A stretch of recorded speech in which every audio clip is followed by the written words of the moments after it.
নমস্কার বন্ধুরা, চাম্পিনা কিচেনে সবাইকে স্বাগত জানাই। আর দেখো আমি আলু আর ডিম একসঙ্গে সিদ্ধ করে নিয়েছি। তো আজকে আমি ডিম রান্না করব।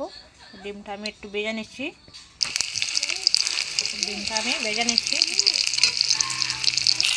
এদিকে আমি ডিমটা ভেজে আমি কড়াইতে তেল দিয়ে পেঁয়াজ আর আদা আর তেজপাতা দিয়ে আমি আলুটা দিয়ে দিয়েছি। তো আলুটাকে আমি একটু ভেজে নিচ্ছি। পেঁয়াজটা বেশি ভাজা হয়ে গিয়েছে। আলুটা আমি একটু এভাবে কেটে কেটে দেবো। আর দেখো এদিকে আমি আদা রসুন পেঁয়াজ বাটা আমি দিয়ে দিয়েছি। আর দিয়ে দিয়েছি মরিচ আর জিরা গুঁড়ো দিয়ে আমি আবারও নাড়াচাড়া করে নেব। ভালো করে দিয়ে দেবো লবণ দিয়ে একটু ভালো করে নাড়াচাড়া করে নিয়ে জল দিয়ে দেব। এবার দিয়ে দিব ঝোলের জন্য জল।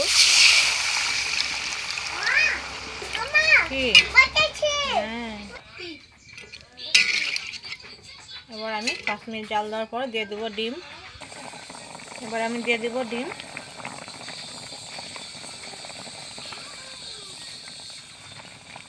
আর দেখো বন্ধুরা, একটা ডিম ভেজেছিলাম, একদম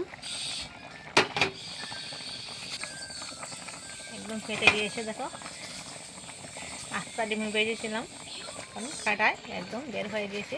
তো ওটা দেবো না, দিয়ে দেবো ছোটো ছেলেকে, খেয়ে নেবে।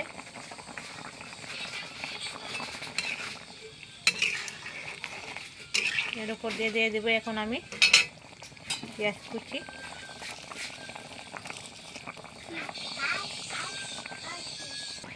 তো দেখো বন্ধুরা, অনেক সুন্দর কিন্তু ঝোলটা হচ্ছে। তো আমি আরও 10 মিনিট জাল দিয়ে নেব। তো বন্ধুরা, এইভাবে কে কে খেতে ভালোবাসো অবশ্যই কমেন্টে জানিও। আর ধনে পাতা দিয়ে বানাবো বন্ধুরা, ধনে পাতা দিয়ে বানাতো সেই স্বাদ।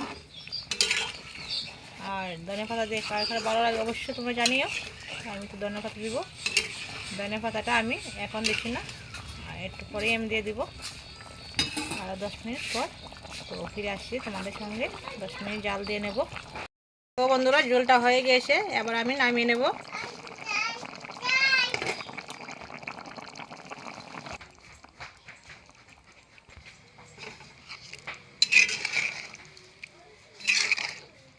অসাধারণ বন্ধুরা হয়েছে কিন্তু ঝোলটা।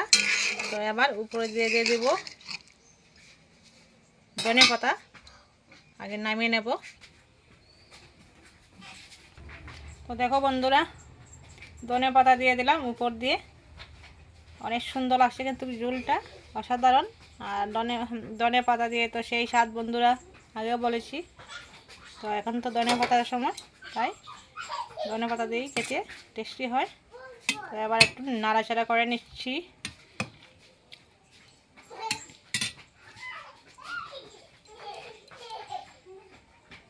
নমস্কার সবাইকে, এবার আমরা খেয়ে নেব।